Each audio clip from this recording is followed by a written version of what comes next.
ובמעבר חד מאוד מישהו שבכלל לא ניצח, שהפסיד. טל שביט, אופנוען שיזם את הקמת הירחון מוטו, עיתון מקצועי של אופנוענים, נהרג אחר הצהריים בתאונת דרכים סמוך לצומת מורשה. שלום דני קושמרו. שלום עודד. לך אופנוען ולחבריך האופנוענים, טל שביט הוא דמות שאתם ממש חייתם את הידע שלה. כן, טל שביט הוא איש שמאוד אהבתי. הוא היה ידען גדול, הוא האיש שייסד את מוטו לפני 25 שנה.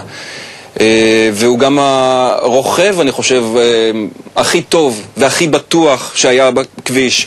הוא זה שאני חושב אלפי או עשרות אלפי רוכבים חייבים לו את חייהם, כי לא המדינה, אלא איש פרטי בשם טל שביט הוא זה ששכנע הרבה מאוד אנשים שחשוב לקחת קסדה מלאה ולעטות כפפות טובות ולשים מעיל כמו שצריך. יוזמה פרטית של איש אחד שעשה הרבה מאוד לטובת התחום הזה, תחום כמו שאתה יודע, אני אוהב, ויש הרבה מאוד אנשים שאוהבים אותו, והנה קטע קטן של מפגש שנוסד נדמה לי בעקבות פורום תפוז, אני מקווה שאני לא טועה, כמה דברים שהוא אומר שם בסוג של סטנדאפ. לא יודע כמה אופנועים יש בדיוק בישראל, אבל יש לי הרגשה שכמעט כולם נמצאים כאן היום בפארק קנדה, כי מה שאתם רואים מאחוריי זה רק הקצה של הנחש הזה. בישראל יש עדיין סולידריות לרוכבי הדו-גלגלי, ואולי זה גם מראה את כוחה של האינטרנט. דני, ברור מה קרה היום שם בצומת מורשה? תשמע, אני ניזון גם מהכתבים, גם מהדיווחים של המשטרה, ככל הנראה, ולכאורה, וכל הסייגים, טל שביט, מישהו הרג אותו. אני בוטה, אבל טל שביט נסע, וכמו שאתה רואה את המכונית, ככל הנראה, סטטה על הקו הלבן, והאיש נכנס בתוכה. תשמע, אני רוכב כל הזמן, אתה יודע את זה. אנחנו רוכבים בתחושה של כל הזמן רוצים להרוג אותך.